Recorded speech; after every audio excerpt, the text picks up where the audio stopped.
This and every episode of the podcast is supported by 35 Bikes. 35 Bikes are dedicated to bringing you the best bike components for the best price. So whether you need organic, semi-metal or sintered brake pads, a new narrow-wide chainring, mudguards or brake rotors, make sure to ask for 35 Bikes in your local bike shop, or head to 35bikes.com for more information or to find your local stockist. EWS or Bust.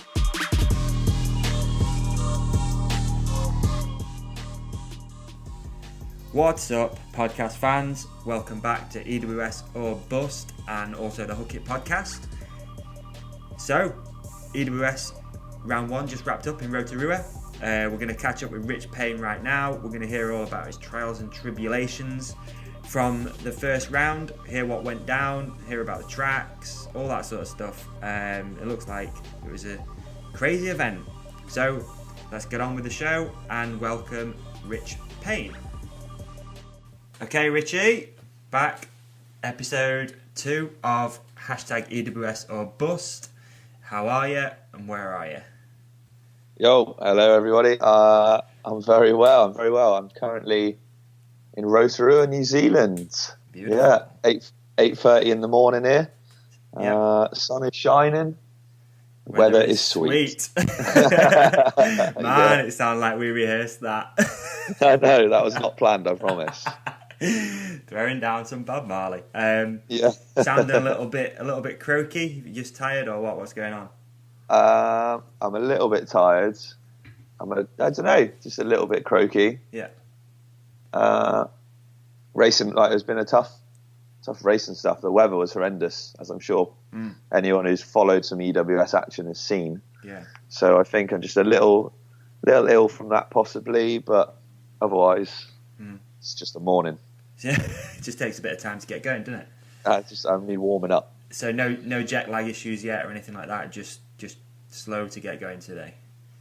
yeah, pretty much. All right. Just slow going. Okay. Didn't really suffer from any jet lag, to be fair. Really? I don't think so. I tried to just...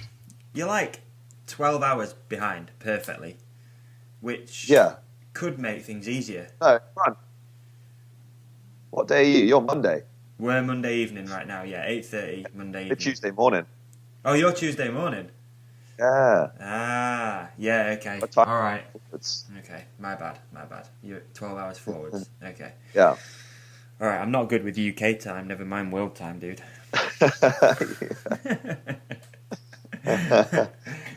We'll get there. It's all this sun we've had this weekend in England. It's Delirious. yeah, I'm all delirious and confused what time and day it is. It's crazy. It's been beautiful. A lot of people out riding, which is nice to see this weekend. So respect anyone Excellent. out there if you got out for a shred. So let's start at the beginning. How did the journey go? The journey, Jesus man, it's a long one. Yeah. It's a long way. So we left Jersey 8:00 Sunday morning. Mm-hmm. We didn't get to New Zealand itself till Tuesday, late afternoon, 4 or 5 o'clock, I think. Wow. Yeah. So to be Solid fair, 40 we had hours. we had some long stops. So we were even just from Jersey to Gatwick, we were then in Gatwick all day because Right. there was loads of fog in Jersey, so we didn't want to cut our flights too tight, just in case we missed any. So we had a bit of a wait there, then on to Dubai, then a wait there. I think that was 8 hours just from Gatwick to Dubai, Yeah. and we nearly missed our flight in Dubai, from Dubai. I saw that. Oh my god, that was unbelievable. I read the wrong flight on the board. Oh no. If you're anything like me, I check that thing over and over and over again. I did, but I kept checking the wrong one. No way. Yeah. Oh man.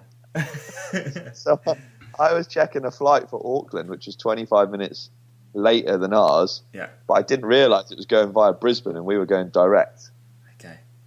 So anyway, we were there and I was like, yeah, we're fine, darling. We got another 25 minutes. And then she comes along and has a look on the board. And she's like, Rich, that one's going via Brisbane. I was like, what? Oh yeah, shit. So then we rechecked ours, which was 5 like even announcements across the tannoy, like final boarding call for passengers for this flight. So we're like, shit, where is it? Where is it? Obviously, it's in a completely different terminal. Obviously. So like we're there, like trying to figure out where it is, and then running through the terminal. And I was like saying to Amy, I was like, how are people running through terminals and you have so much time? And there we were, like, sprinting through the terminal. Those people. Yeah, exactly. And then, like, obviously we had to get, like, Dubai was massive, so we then had to get a train to another terminal, and we were like, oh, we are never going to make this. Oh, shit. Found some, like, stewardess lady and got her to, like, ring ahead saying, like, please wait, we are on our way. And it was mental. Made it, though. Last people on the plane. Really? I saw the Instagram where you both look a little, I don't know what the word is, just hanging and just confused and maybe a little bit, stressed out. I think. Yeah, exactly. Yeah. So, but we made it. That was the main thing. We made it. Yeah. So how far was the Dubai to New Zealand? That was 16 and a bit hours. Holy moly, that's a long haul. Yeah. Although to be honest, I've done a few long haul flights in my time, and I quite like them. I don't know why. I think if you just do it every now and again, they're really nice. It's like a nice time to catch up on some stuff. I don't know. Like I know people are different, but I quite like it. I've always enjoyed them. Just nestle into a good book or watch some films, and I don't know. Yeah, I kind of like it. And the thought that you're going somewhere new as well. It's those ones coming back which are a bitch, aren't they? It's like it drags you, and you know where you're going. You're going home. Yeah, exactly. But like, luckily our flight as well was well empty. Like not even a quarter full. So like we had loads of room. We had like probably more room than like the fancy pants is upstairs. Like I was just lying across all the seats, across the middle and stuff. So you managed to get some sleep in as well. Yeah, definitely. Got solid some 10 sleep. hours. Yeah. So cool. Yeah, good. It turned out good. So they got there. Everything's there safe. Bikes, everything, the whole lot. Everything. Yeah, got greeted by. We got some friends who over living the dream at the Mo, so they came and met us at the airport, which was cool.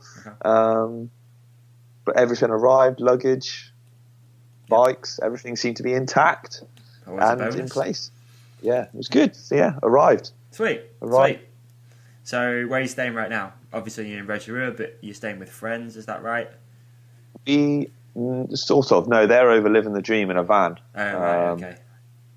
We weren't keen on that, obviously. So what we've done is we've all chipped in. Like we've found a place on Airbnb in Rotorua, which is well nice. Is it? So just So we're all in this gaff that we've hired or rented or whatever you call it for the couple weeks. So it's nice. It's like home comforts. Yeah, that's what you want, innit? I've done some Airbnbs.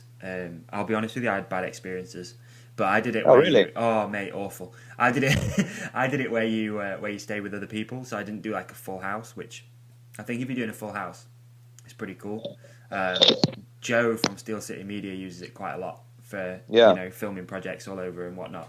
But I did the first one I stayed with a guy called Brian. And as I was leaving, he tried to give me his dog. It was the most... Oh, was it a nice dog? It was an amazing dog. It was a husky, and I love huskies. So the whole time I was there, I was like playing with this husky. And as I left, he was like, "Oh, I'm going travelling for 6 months. So if you want to take her, you can just take her now if you want." I was like, "What? No, you're all right. I've only met you like once. I'm not taking your that's dog." a bit weird. That's crazy. That is a bit weird. And it was just an awkward thing. Like, I'd never done it before. It was one of those where I rocked up and he wasn't home, so he just left me the key, like, underneath his doormat. And it's just weird just letting yourself into somebody else's home and sort of, I don't know. People are really, really trusting with that. I think it's a good thing. Yeah. I said that to everyone here. I was like, you could just go and empty someone's house if you were a little robber or something. Oh, totally. We've just, how ours is set up is like we've got downstairs, which is like a self-contained unit, and they're upstairs, but you still kind of come in the same way. Right. So you could just wander upstairs and be like, "Oh, that's a nice telly." Yeah. If you were that way inclined. It's crazy. I couldn't believe it. Like, because I'd never done it before. Obviously, I stay out quite a lot with my job. Like, all over the country really. And I thought just this one time I was like, you know what, it's quite cheap, you know.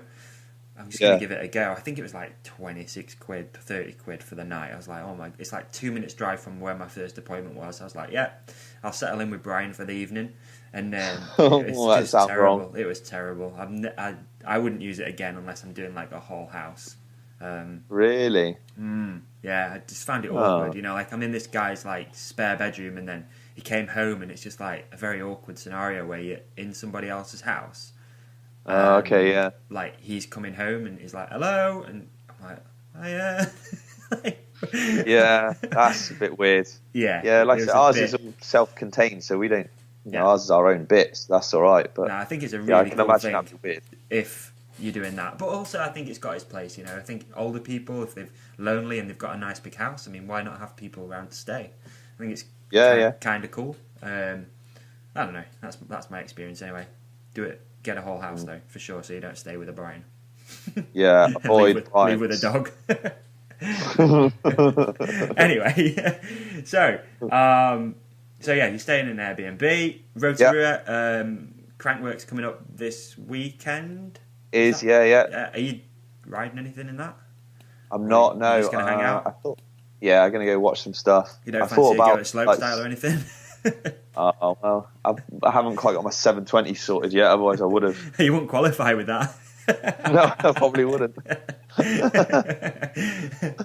But no, I thought about some of the downhill stuff, but yeah, you know, we are out here on a holiday and just a bit as well. And like the whole first week's been all bikes every day, so yeah, I couldn't subject the missus to more racing.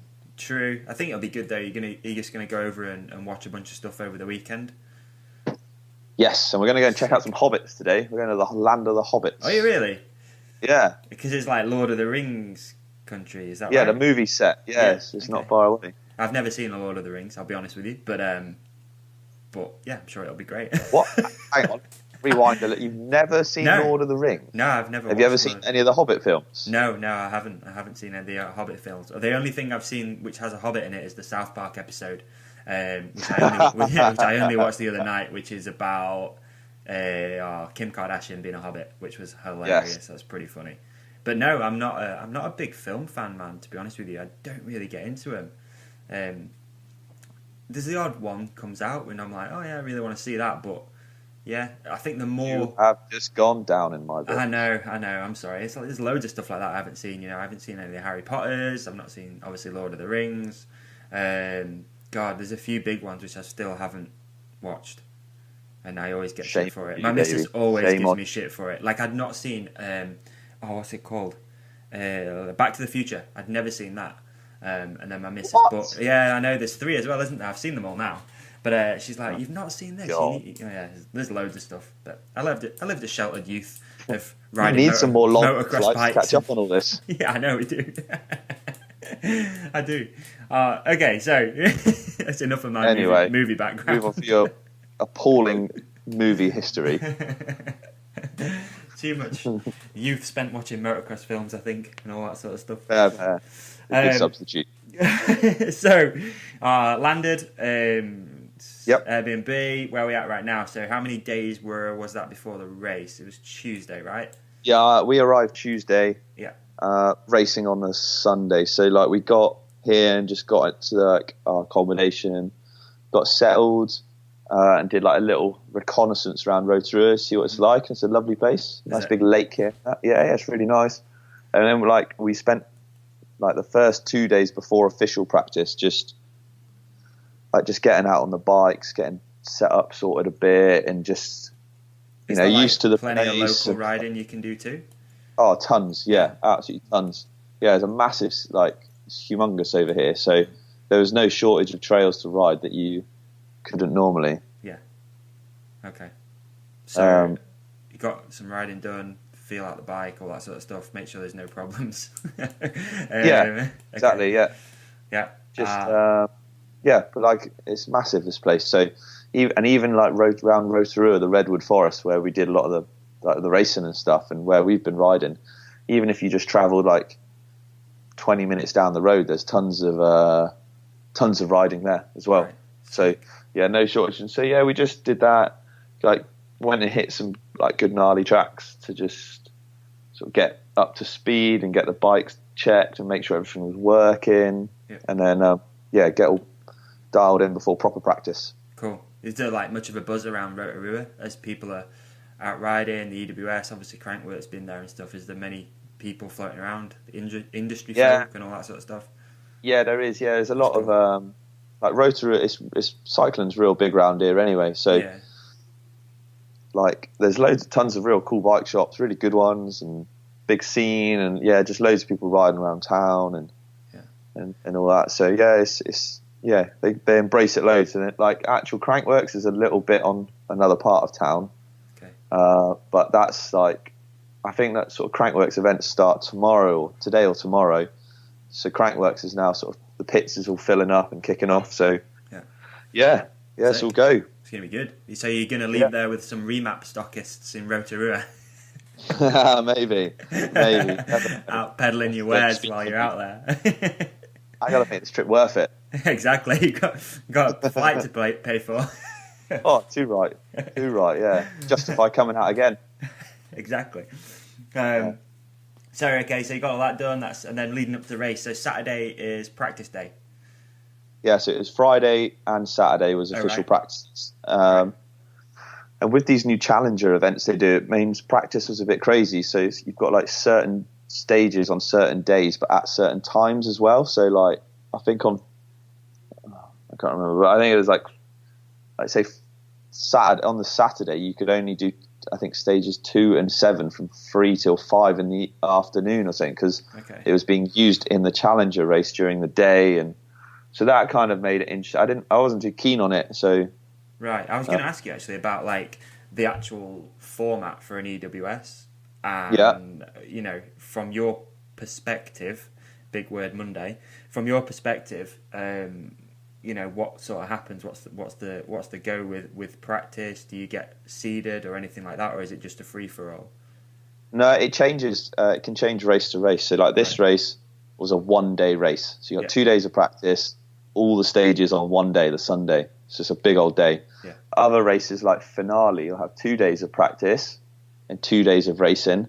Other races, you'll have like 2 days. It's generally always 2 days of practice, but sometimes on the Friday or possibly the Saturday night, depending on the format, they can have like a prologue, which can be like seeding and count towards your stage times as well. And that's like, if you've ever seen like the little sprint stages they do through like the towns or something, that's the prologue. So so it can change race to race. Okay, got you. All right. But yeah, this one, 2 days of practice. Yeah, Friday is a proper. You can ride any section. Stage. Any stage. Yeah, sorry, EWS lingo. Any stage, any time. You just free for all. Everyone's out there ripping. Yeah, you couldn't do every stage. Again, it was I think stages 1 and 6. You could only do on the Saturday practice. Okay.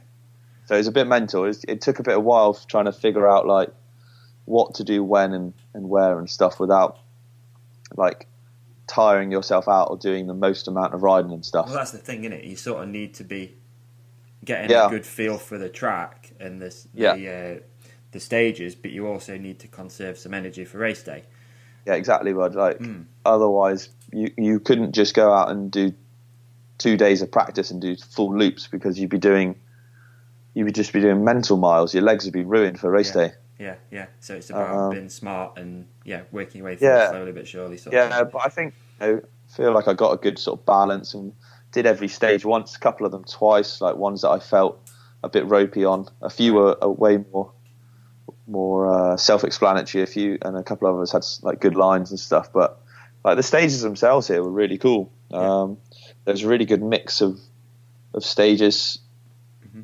Some real pedally ones, which obviously not as keen on, some real cool downhill ones, and just not much rock over here. Well, not on the stage. We did one stage called Rocky Horror. Like obviously clues in the name there, innit? It was just loads of rocks in it, but every other stage was just roots. They just roots over here. I saw some of the photos and whatnot on the media channels, and it looked rooty and slippy, obviously in places. But we'll get to that. Okay, so and was it the same for like practices and stuff? Did the tracks change much? That's what tricked us. So Ah. Friday's practice was pretty wet. Yep. So that was kind of more of like what we were expecting. Then Saturday, it was like sunny all day and started to dry up loads and like luring you into a false sense of security. Uh-huh. And then come race day, just hammered it down because like even for in practice on the Saturday, even though it was drying up, I did a couple runs in flats just to like see what it was like and get used to the flats again because I always race in clips. Yeah, right. Just in case if I needed to, if it was horrible on race day and I wanted to switch, I wouldn't be like just sticking the flats on. Yeah. No practice. So I stuck them on just to get used to them, just to kind of have every eventuality covered. Okay, good idea. So do you prefer clips all the time then? Day-to-day clips? Yeah, and for racing, clips are just quicker. Right, okay. Yeah. Okay. Personally, I hate them, but there you go. But you're not a racer. Exactly. If you raced, you'd need clips. I probably would. Except I've for tried them traffic. before. I raced four crossing them before, and it wasn't good. It was bad. Yeah, I didn't have a good experience with those things. But yeah, it is what it is. Stick them on the road bike, no problem. But personally, I love flats. Oh yeah, flats are way more fun. Yeah. Like clips are faster, and if you're racing, you got to go faster, and Yeah, for sure. For sure. So, okay, so Saturday practice and all that goes out the way. Yeah. As far as preparation for race day, what's your usual thing you go through? Do you have anything you do evening before? Anything like that? Any morning? No, I haven't stuff? got really like no superstitions or weird things like that. Mm-hmm. You know, like how some people have like set ways of doing stuff. I just do what I can, make sure everything's clean. I know where everything is. I do try and do as much the night before, so there's way less stress on race day. So even things like getting my gels and my tools all laid out, so I know what's going in my pockets and make sure the bike's clean and everything's like as it should be. I've got my race kit laid out, and I might like. I haven't got a great memory, so I don't. I'll try and sometimes I'll watch back the stages, but like when you're trying to take in 7 stages, it's impossible to remember all the lines. So I struggle anyway. I don't know about other guys, but I can't remember all those lines. So like I'll watch them back up through, or if I try and remember certain spots on certain stages, I'll watch that back through a bit. Is it watching it back through as in like your own GoPro stuff? Oh, like some headcam stuff. Okay, right. Yeah. But otherwise, that's sort of, and then just try and treat it like a normal night. Mm-hmm. So Get on the beers. Well, maybe not that normal. Not that normal. But just eat right, get some good food in me, stay hydrated. 'Cause it's pretty warm out here, so it was just stay hydrated, eat well. I think we just chilled out and we were watching like Minions movie or something, and I've not seen that one either. Oh, of course not. And then just get a good night's sleep, and then it was up at 7 o'clock the next day. Cool. What's just out of interest? What do you pack when you go out for the whole day racing enduro series? I keep it pretty minimal, and I hate carrying things in my pockets. So on my bike, I'll have obviously water bottle, a tube, and a multi-tool strapped in there, and like the little CO2 canisters. Yeah. And then in my pockets, it will just be maybe what have I got in there? Like some gels and some bars. Yeah. And a few other little tools. So like just a head for the CO2 canisters. I've got like a little multi-spoke key type thing, which I can't figure out a way to fit on my bike yet. And just some tiny little things. But I don't like to wear a rucksack. Okay, I was going to ask you about that. So you don't camelback up or anything? No, never. No. Never. Just man up with a water bottle. Yeah. Camel, I don't know. Just I find they're really restricting. Yeah, they're not nice to ride Especially, with I always race in a full face, like always. Yeah, I noticed that. Is that not the rule anymore? That you have to wear full face? Different races again, dude. Different races have different I rules. noticed So, everyone was open. Well, most people were open face. yeah, a lot because it gets so humid in the jungle over here. So, there you go. but I always prefer to race in a full face. I feel a bit more confident and a bit safer. Okay. But obviously, and then if I wear a backpack, it like interferes, and I don't like it. So yeah, but yeah, As little restriction otherwise, as possible. exactly, yeah. And you know what, like the EWS are really good with feed and food stops. like water stops. So you can actually get away with just doing that and like filling up. Like, if you're clever with it, like you can refill at like the feed stations and stuff, and do it even if you're out for the full day. So yeah, Very keep good. it to a minimum. That way it's less carting around as well, less weight, less stuff on you. Yeah, it's good. Spot on. So race day comes around. I'll leave it to you, man. Mm-hmm. What went down? What happened? How was it? I should start from. So got up, got a good night's kip. 7:15, I was sort of up and about, getting dressed, getting ready. Still dark, just a little sort of twilighty, because it's a long day. Like a full race is about an 8.5 hour day. I think 65-70k. Yeah, I know Sam Hill said he'd been out for like just over 8 hours for his. Yeah, it's a long day. It's a long old haul. What was your start time then in the morning? My actual start time leaving the stage was 8:30. Right. But you had to do that was in town, and then you just had to do this pointlessly long, like 40-minute ride or so, 40-minute ride just to get to the woods, just because the start and stuff was in town, which seemed a little unnecessary to me. Yeah. Right. Spectator friendly, but yeah. Because obviously then you had to do, once you finished the stage in the woods, you then had to ride back to town.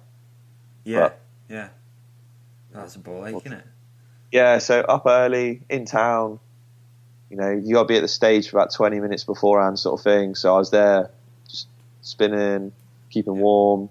It's a bit fresh in the morning. And just trying to I was a bit nervous. I was a bit, first one of the year. Well, you've got all these listeners as well behind you, man. Yeah, didn't want to disappoint. So, yeah, unfortunately. That's ironic, isn't it? But just...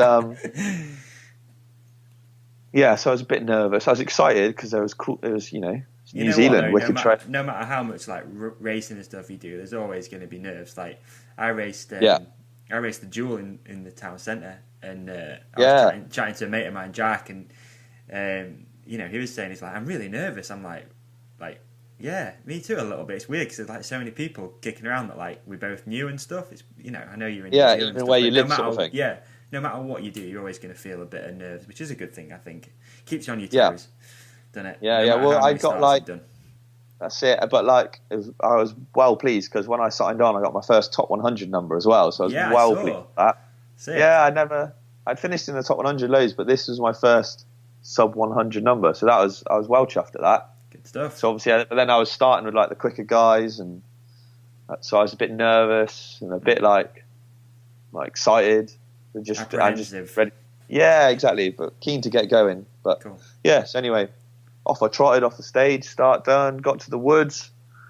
Like the day had started out, and it was just like a bit grey and overcast. But it wasn't raining, even though it was forecast. So everyone was like, "Ooh, we're gonna get lucky today." And is the rain gonna skip us, sort of thing? And no, it didn't, did it?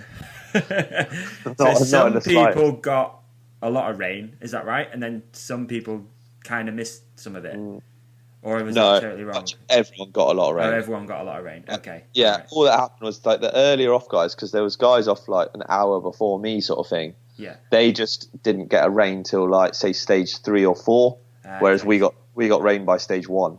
Right, got you. Yeah, makes sense. But because you were out all day, you still got rained on. So yeah, so we got out there, got into the woods, and it started raining. It just started picking up, and we were like, right, that's it, done. It's in for the day, sort of thing, and it was. But I was so obviously, I'm sure people might have seen. Unfortunately, my race didn't go to plan.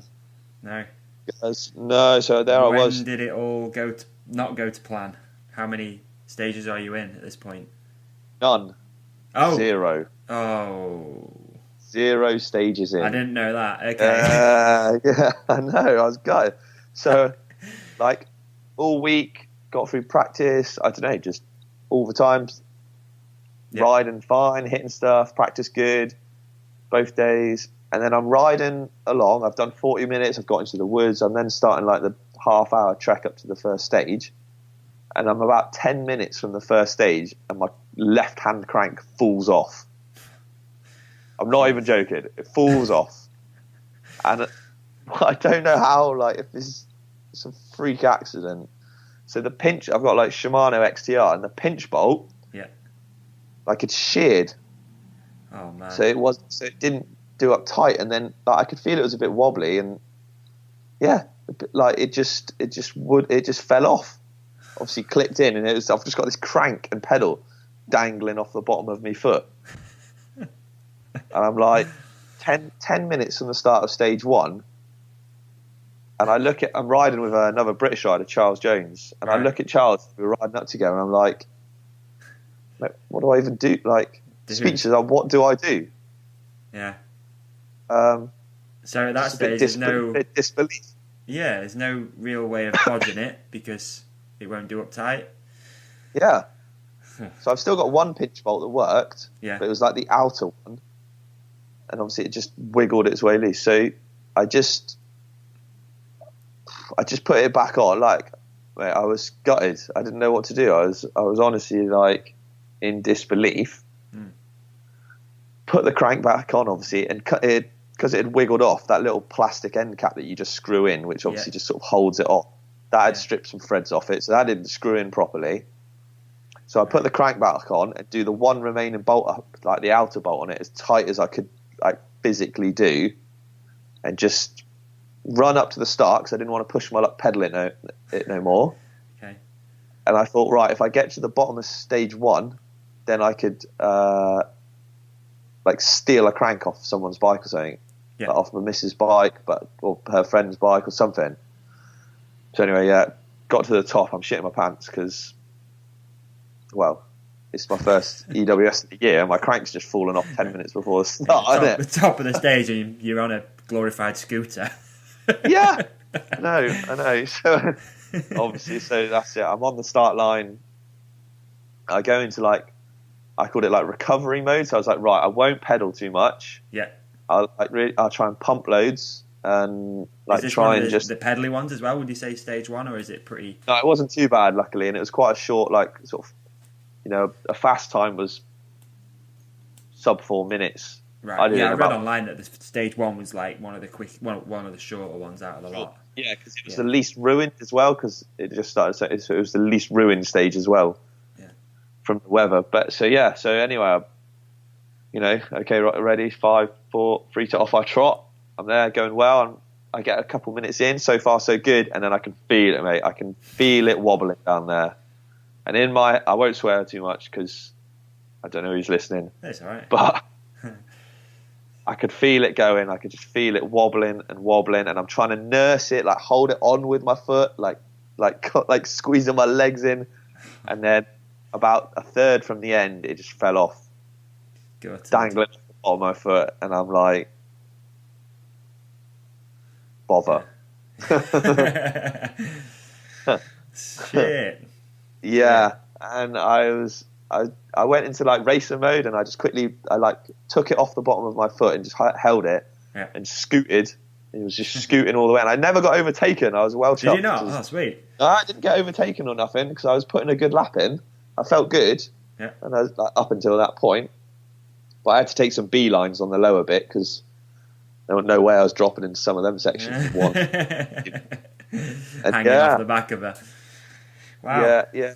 So I just got to the bottom, and I was like, I don't know, silent. I was like, what do I do? Because obviously, I want to race and I wanted to finish, and so I rang the missus up, and I was like, where are you? And she was out at stage 2, which was about an hour away. So I was like, that's, fortunately, like by the time she got back to me, I'd have I'd have never made it to the next. So I've got a massive time penalty. And I was like, right. So I just ran. I ran up into the woods where all the spectators were. And I just shouted, would anyone mind lending me their crank? and just out of sheer desperation, I was like, does anyone have a crank they wouldn't mind lending me? And this real nice lady, I don't know how old she was, like older than me, let's say. Okay. And she just said, you can borrow mine. And I couldn't believe it. What? I couldn't believe it. Some lady I'd never met was just happy to give me her crank. So then we all rushed down. Her and her husband was watching. We rushed down, And like they were both super helpful. So I was undoing the crank on her bike. He was taking the pedal and that off of my crank. And then we were doing like full Formula One pit stops. So I put her crank on mine. He was then doing the pedals and stuff as I was tightening things on. And like I was so frantic and trying to get it finished that I didn't get their name. It was Jono and Karen. So if you guys end up listening to this from New Zealand, thank you massively. Yeah. We'll find them. Oh, mate, it's unbelievable. I'll tell you a bit more about that in a moment. But yeah, anyway, so got this crank on, and it was a different crank. It was I run an XTR, and it was an XT, so it was a bit different and wider and stuff. So unfortunately, only one bolt again really worked, but at least it was the inside one. Mm-hmm. So I was like, right, it's on. I've got to go for it. They were super kind. Just randomly, I didn't, at the time, like I said, I was major panicking, and I didn't take note of their names. I didn't even look at their bikes or kit or nothing. I just said, my name's Rider 88, Rich Payne. I'll be at the finish for 5 o'clock, assuming that I'd make it, sort of thing. Yeah. So anyway, got going. Got to this, got going. Was pedaling my nuts off to make it to the top of 2 in time. So I didn't get a penalty, so I could sort of keep on racing competitively, and was just praying that this would work. And I was getting there, and I got to 2 on time, but like I could feel this crank was a little bit loose, just a touch. So I cranked it super tight, like did it up so tight again, and it was just like, right, if I can just, if I've got to do that all the way through the day, I've got to do that. Just keep tightening it. But so like set off from 2, I was knackered because I'd gone like, mate, my heart rate was pumping. heart rate was maxing getting there on time as well.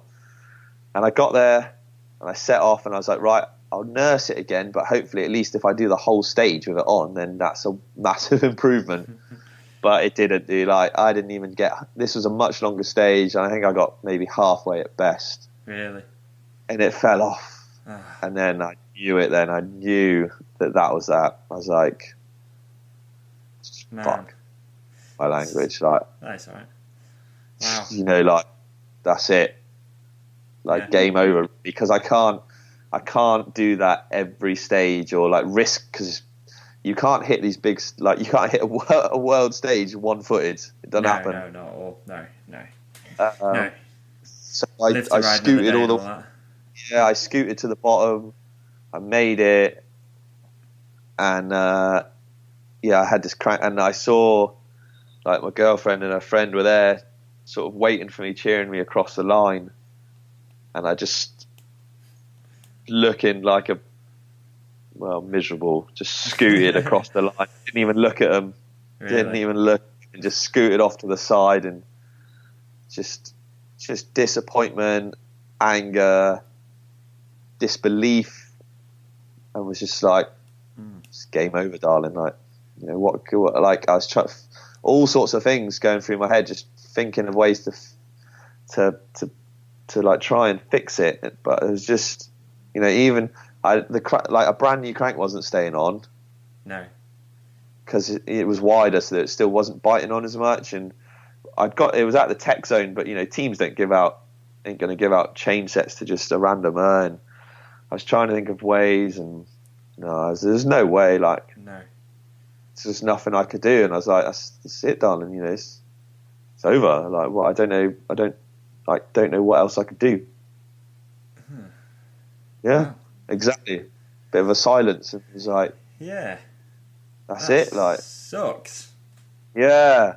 So I was mad and just disappointed and gutted at this. Loads of things going through my head. That sort of stuff's not good, is it? And go on. I was just standing there in the rain, just chucking it down. Oh man. I was like, great, this is awesome. Oh dear. This is not how I saw my day going. No, not at all. Mate. So, yeah. Wow, I don't mean to hurry this on at all, but so then what? What did you do then? Just went home. Right, really? Did you see these two people yet or not? Did you meet them again? No. Right, no, okay. Yeah, just scooted back to the van. And it's, it's sort of, I calmed down a bit and was like, okay, this has happened. Day, man, that's racing. It can't be helped. There's nothing you can do. You got to swallow that one up. Yeah. But so got back, got cleaned up, warmed up, and sort of calmed down and was like, yeah, that's racing. The shittest time it could have happened, but it has happened. It could have happened anywhere. It's just annoying it was here. Yeah. And we'll just come back stronger for Madeira. And then, Definitely. so I still went to the finish arena for 5 o'clock to try and give these people their crank back and say thanks, because it was unbelievable. But I don't know if a communication or whatever, but they weren't there. So, Oh. So we need to find them. I know. No, dude, don't worry, I found them. So through the powers of social media, through the wonders of social media, I put a message out there on like some local cycling groups and was like, I'm this guy, I've got your crank. If you are around, I'm here for another week. Let me know. And they did. They got back to me, and I went. Yeah, it was unbelievable. They messaged me, and we were like, "Hey, that's us." So we went and met them yesterday and gave them their crank back. And do you know what? The dude, he drilled out the bolt on my old crank and put a new bolt and everything in there. What a legend. That's so cool. that I could at least sort of, I think, see if it still works, so I can carry on, get a day or two of riding in here. But Jono and Karen, you guys are legends. Legends. Big shout out, Jono and Karen. Yeah, and they were just there is still There's some good people out there, there. man. There's some good people out there. I mean, wow, that's really cool they did that. That's so nice. Yeah.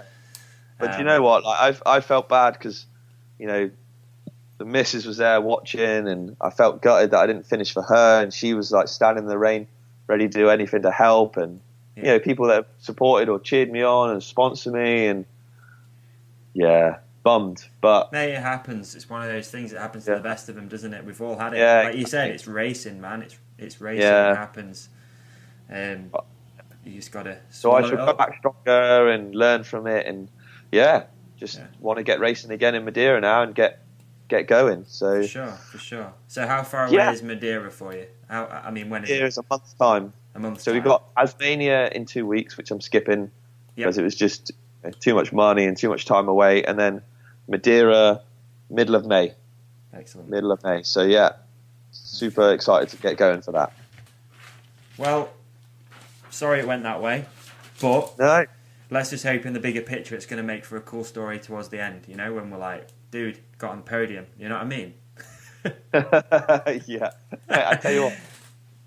Yeah. Top 50. I knew I felt good for this. I was going to say, how did you feel? Practice, you must have got a good gauge, how you were feeling and stuff. Can you look at the results from, for example, stage 1, the first part of it, and see where you're at?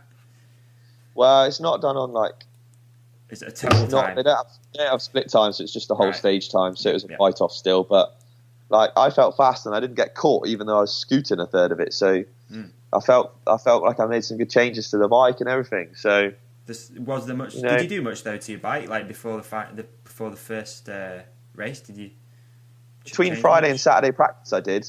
Right. Like how I had it set up on Friday for just say normal riding around home and stuff, to how I changed.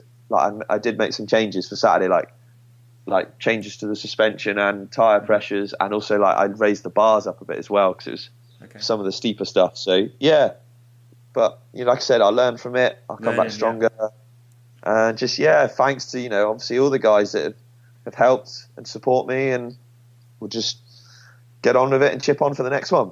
Yeah, of course we will. Yeah, of course we will. I'm just going to quickly get your take on the event, though, as a whole. I don't mean from your perspective. Looking at the podium, it looks like a strange one. I mean, if anyone would have asked me, I wouldn't have. I don't know. No, I wouldn't have said Wynne have won it. I'd have put him up there, though. Yeah, with him being local as well, and obviously he's an absolute monster. But an all Kiwi podium in the men's. Yeah, and who says local knowledge doesn't help, eh? Oh, man. Yeah. You just got to keep your fingers crossed for that EWS jersey. It's coming. You'll shred. Oh, my God, could you imagine? They'd be so disappointed. Local knowledge obviously does help. But, man, there were some strange ones in there. I mean, there are some surprises. Josh can pretty much turn up and ride anything at all times. So Josh getting 8th, I think it was. Yeah, I think so. Yeah. Greg Callaghan from Ireland was in 5th. Sam Hill was obviously going fast in 4th. Yeah. But there was a few people which I'd have put up in the top 5, like Richie Rude, for example. Yeah, Martin Mays and stuff like that. But the trouble, I don't know what you like what people see or don't, but the weather was so bad. Like the top 30 go at the end of the day, so like people like Rude and Mays, those guys don't go to the very last. Right. Whereas say like the top three, and the top three, they were all like way before, so they're like seeded further up. So the tracks were hammered by the time the top 30. Any top 30 guy who is still in the top 30 did amazingly well. Anyone who finished did amazingly well. Yeah. But like, I think a stat, like from the first stage, there was no top 30 guys in the top 25 on the first stage because it was that ruined. Yeah. Right. I saw that. There's a few things that people had written on forums and stuff that said that, for example, I think it was... God, is it Richie Rude? Oh, no, it was... Graves? Oh, man. Yeah, Graves. Yeah, it said that, like, he had a tough first stage because it was so wet and, rutted out and whatnot. Yeah, like the top 30, they had it real tough. They had the... Like, there was... When I was going down, even, obviously, 1 and 2... There was like axle deep ruts into the corners. Wow! So by the time they got there, it must have been. Yeah, I don't know how many entered this. Do you know? Like of everyone there, I think there's about 250, 300 people or something. I'm not too sure actually, but there was a lot of people. There's a lot of bikes going down that. Yeah. Yeah, and it was like this real it was like sandy but clay, so it kind of was real gritty but slick. I don't know how to describe. Like it was. Yeah, it was tough. It was really tough. Yeah. But as an event as a whole, wasn't too keen on like having to ride out and back from town. Seemed a little pointless. Mm-hmm. And I think again, a lot of people have said that maybe the transitions were done on dry, for dry times, as it were. So when he had end of the world conditions, they probably should have amended those a bit. I should imagine some of the, like the lower down guys, that sort of guys doing it for a laugh, probably found that real tough. Yeah, really tough. Yeah. But got a haul in between stages. Yeah, but the stages were wicked. The event, or the venue's amazing, and on the whole, it was good. On the whole, it was awesome. So, all right. Well, we've learned something.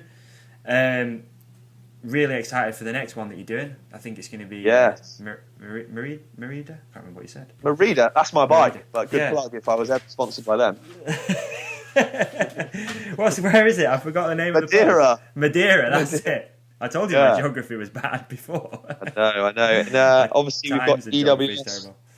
Yeah, EWS or Bust. The video coming out, episode 1 should be out, and your Monday night. I don't know when this is going out, so Tuesday, Wednesday-ish. Okay. So keep tuned. That'll have you'll be able to see what went down rather than just hear what went down. Sounds good. Perfect. Perfect accompaniment. Exactly, mate. Exactly. All right, man. Well, appreciated. Awesome to catch up. Obviously, sorry it didn't go to plan, but hopefully everyone out there is going to listen to this and give you some words of wisdom on your social media and stuff. There'll be lots. Yeah. Feel free to shout out any social media links right now, just so we've got those out of the way too. Oh, all right. Well, go head out. Check out all the sponsors, I suppose. Hook It, Remap, American Classics, 77 Designs. Also, if you want to follow, use the hashtag EWS or Bust, and you can see what's going on Instagram and stuff, as well as, you can look up myself, Richard Payne on Facebook, Painer25 on Instagram. Yeah. You knows it. Athlete. Sweet, dude. No. Thanks, guys. Hey, man, you're more than welcome, and catch up soon. Bye, mate. Catch you later. See you later, dude. Bye-bye. Bye. Tina, you fat lard, come get some dinner. There we go, folks. Episode number 2 of EWS or Bust is in the bag.